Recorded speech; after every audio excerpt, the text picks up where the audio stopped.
that's why. And then we will start. It'll just take a few seconds. Please give at the back also. कुछ इधर भी दे दीजिए, वो उधर बैठे हैं जो मित्र.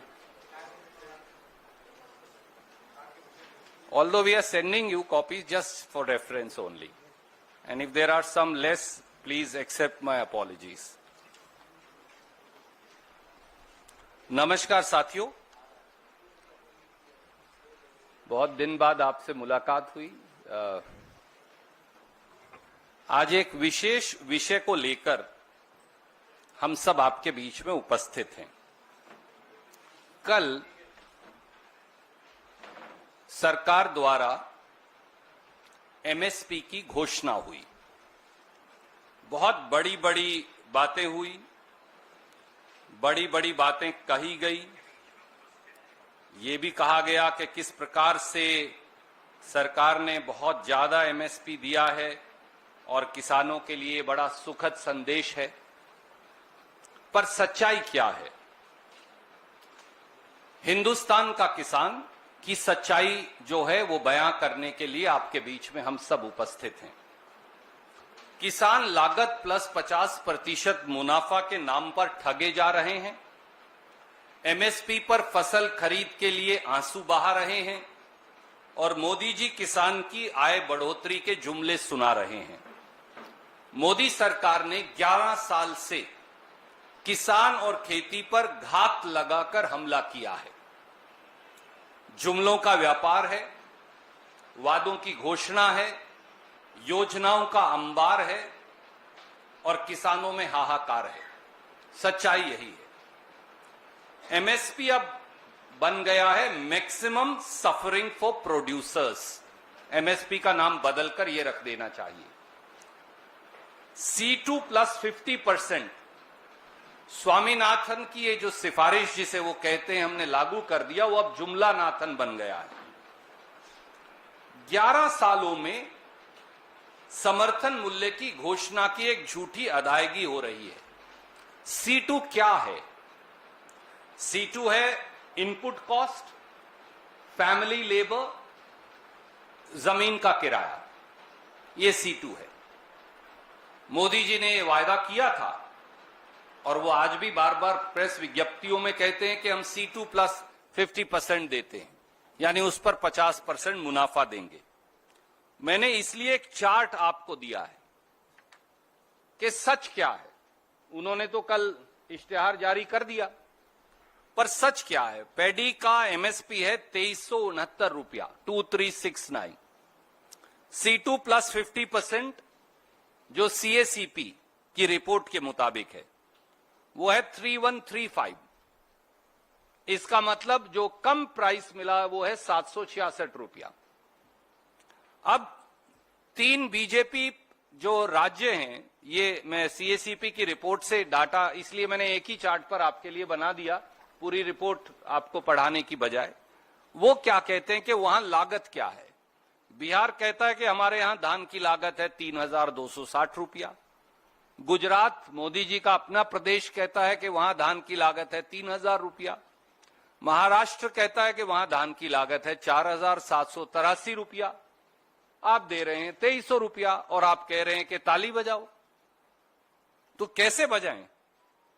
और यही बाकी की फसलों की स्थिति है. ज्वार में किसान को नुकसान है 1110 का, बाजरा में 539 का, रागी में 1078 रुपया प्रति क्विंटल का, मेज में 528 का, तूर और अरहर में 2259 रुपया प्रति क्विंटल का, मूंग में 2446 का, इत्यादि इत्यादि. और अगर इस चार्ट के आप आखिरी कॉलम को देखें तो भाजपा या भाजपा के जो मित्र प्रांत हैं अधिकतर, वो भी ये कह रहे हैं कि किसान की लागत एमएसपी से कहीं ज्यादा है. तो आप ना C2 प्लस 50% दे रहे, उसमें भी नुकसान है, और जो भाजपा शासित प्रदेश हैं उनमें जो फसल की लागत है ना वो दे रहे. मुनाफा तो छोड़ ही दीजिए. तो फिर ये किसान से सीधा सीधा धोखा और छल नहीं तो क्या है? ये राजनीति का विषय ही नहीं, ये केवल सीएसीपी की रिपोर्ट और मोदी जी द्वारा जो कल घोषित हुआ है एमएसपी, मैंने केवल वो चार्ट आपके समक्ष रखा है। एक और पहलू है, एक और चार्ट मैंने आपको भेजा है। आप एमएसपी दे दीजिए 10,000 रुपया, खरीदो ना 2 रुपए की फसल, तो एमएसपी के मायने क्या है? मैं आपको बोल दूं, आपकी तनख्वाह आज से 5 लाख रुपया है, तो आप एडिटर के पास जाएंगे और कहेंगे मेरे को वो 5 लाख रुपया दो, बोलो देना बिना कुछ नहीं है, बस घोषणा कर दिए। 2023-24 के कृषि मंत्री के, कृषि मंत्रालय के आंकड़े सार्वजनिक है। आई have given U A second chart. Hindustan में ये बार बार मैंने पहले भी बताया कि गेहूं और धान को छोड़कर मोदी सरकार कोई फसल एमएसपी पर खरीदती ही नहीं।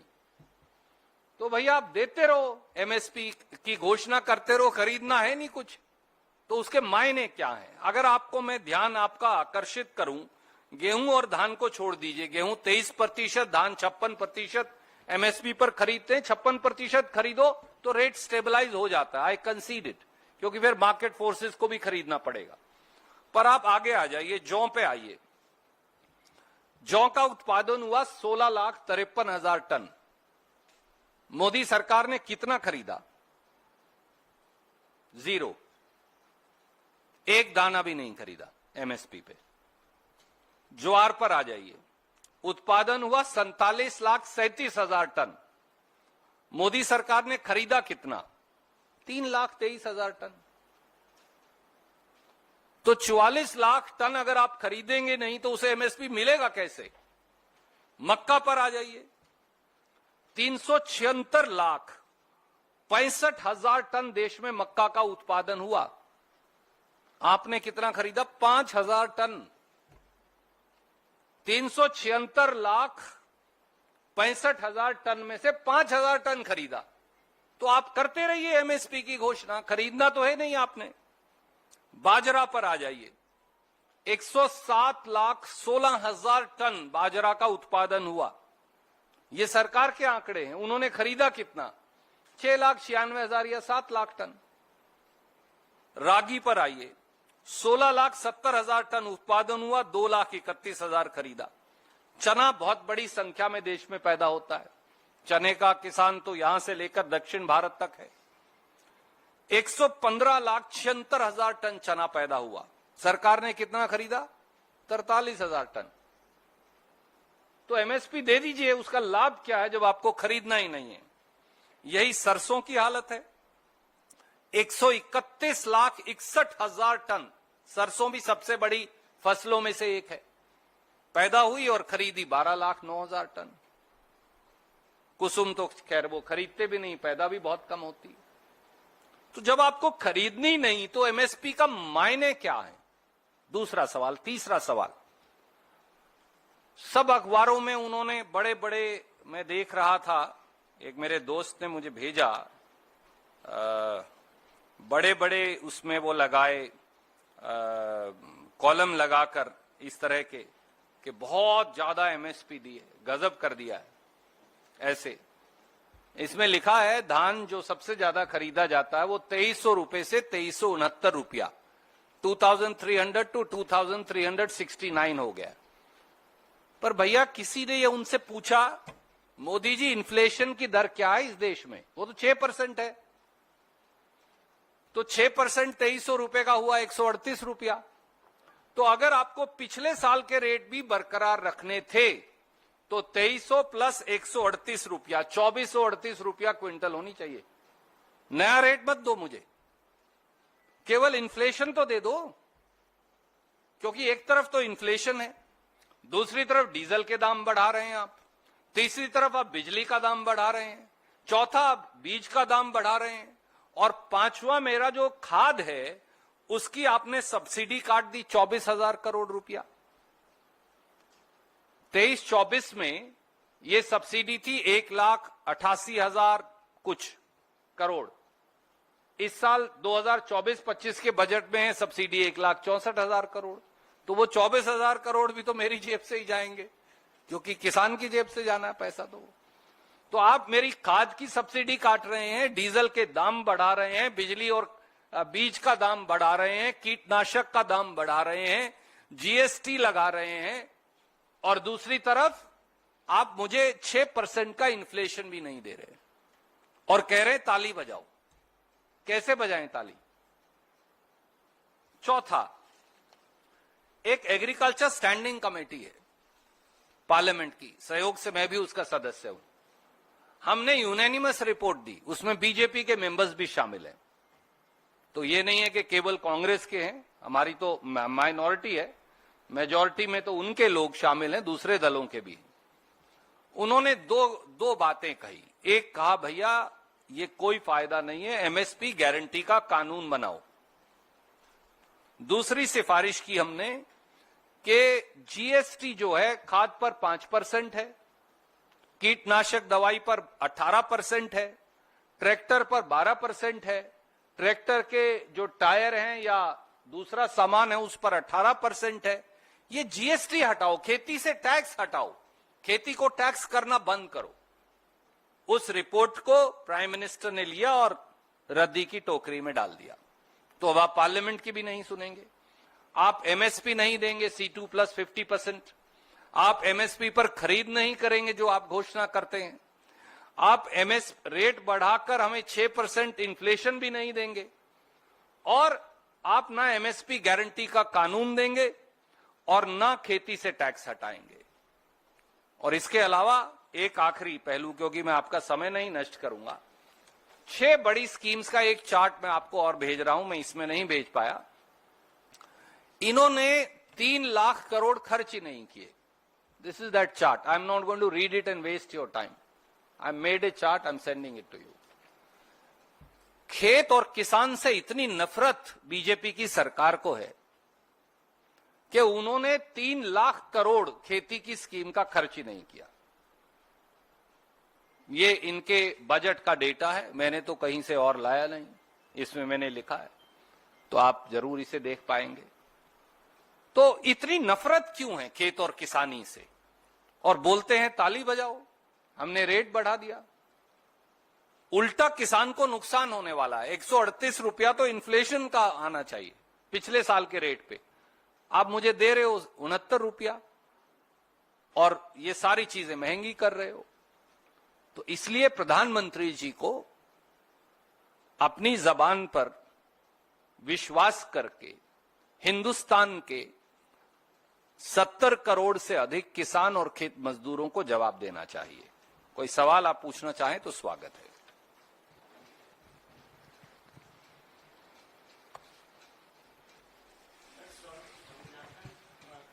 फॉर्मूला पे बीजेपी हमेशा कहती है कि वो तो आपके समय में वो फॉर्मूला दिया गया था, तो 6-7 साल उसके बाद आपकी सरकार थी, उसको क्यों नहीं लागू किया? तो मोदी जी को ये कहना चाहिए कि वो स्वामीनाथन रिपोर्ट को रिजेक्ट करते हैं, पर वो तो कह रहे हैं हम तो स्वामीनाथन लागू करेंगे। और सुप्रीम कोर्ट में शपथ पत्र दिया उन्होंने। स्वामीनाथन आयोग जब आया, वो रिपोर्ट गवर्नमेंट के पास गई। वो एफिडेविट मेरे पास है, मैं आपको भेज दूंगा, आज मेरे पास हैंडी नहीं है।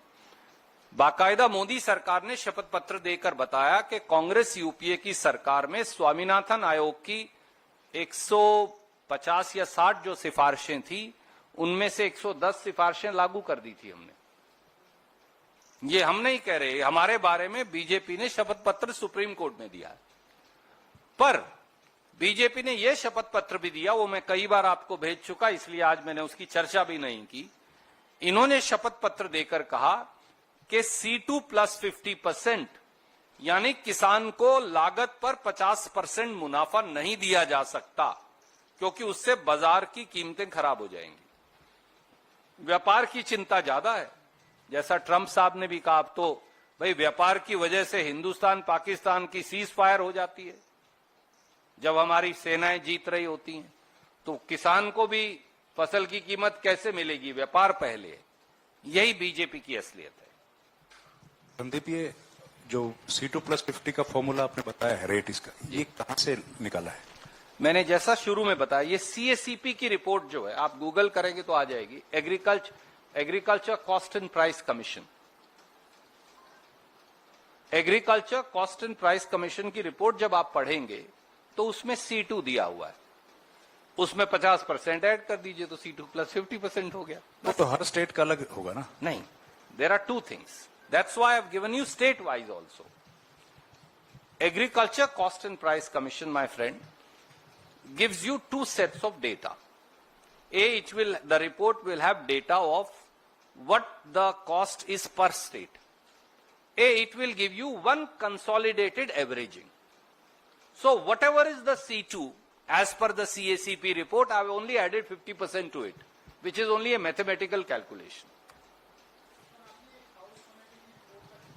जी साहब, मैंने इसमें लिखा भी है, इसकी हमने ये रिपोर्ट दी थी,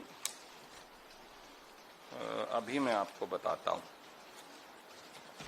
आई have the date, just give me 1 second and I shall be able to even give you the date. आपने रिपोर्ट भी की है आप लोगों ने, फॉर्चुनेटली, तो पर मेरे पास वो डेट है, मैं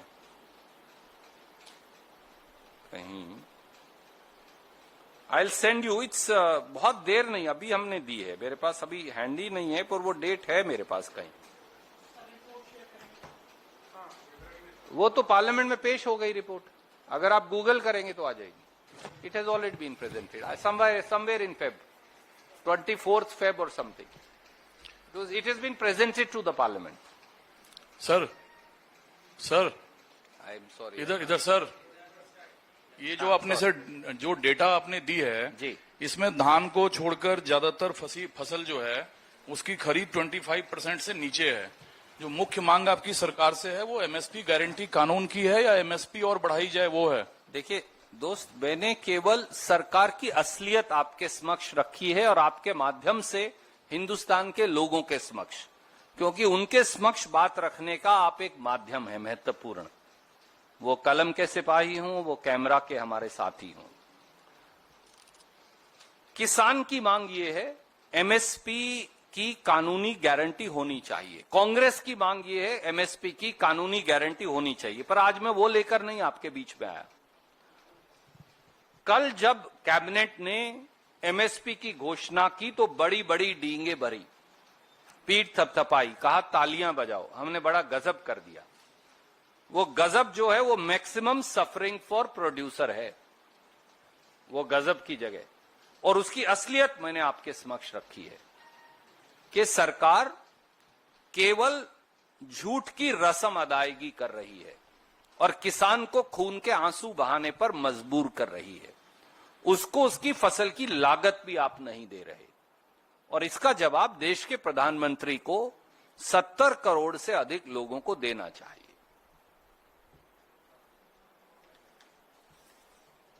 थैंक यू सर।